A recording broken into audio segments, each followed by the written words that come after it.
If you're dealing with hazardous chemicals in the workplace, you're dealing with safety data sheets.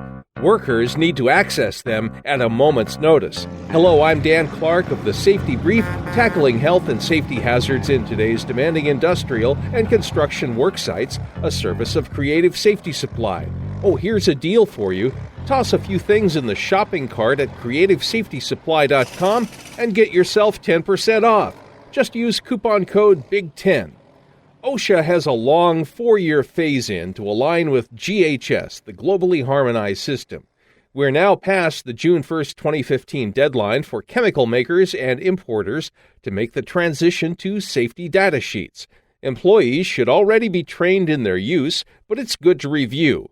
What is the SDS, the safety data sheet? The safety data sheets, what used to be called material safety data sheets. That's Chuck Pulaski of CP Safety and Environmental in Arizona. Apparently the rest of the world dropped or has not used the word material. So we have adopted that. So we no longer call the information material safety data sheets or MSDSs, they're now SDSs. Chuck is a certified hazardous materials manager and an expert on hazard communication. OSHA revised their hazard communications standard. Employees have been getting an influx of these new SDSs for the chemicals they use.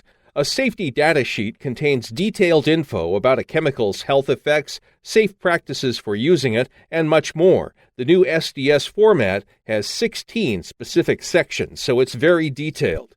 Employers must have a current safety data sheet for every hazardous product covered by the hazard communication standard that employees use or may be exposed to as part of their work.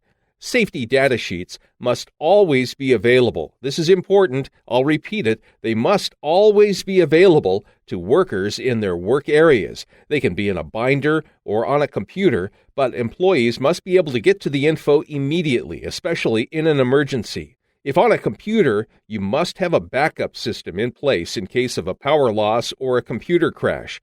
A printed backup is always a good option. OSHA's Hazard Communication Standard says you only need to keep safety data sheets for chemicals that are present in the workplace. But another OSHA rule, 1910.1020, says employers must keep a record of employee exposures to hazardous chemicals for at least 30 years. So keep your documentation. That's all for this episode on Safety Data Sheets. Come back for more ways to stay safety compliant in today's ever-changing landscape of safety requirements.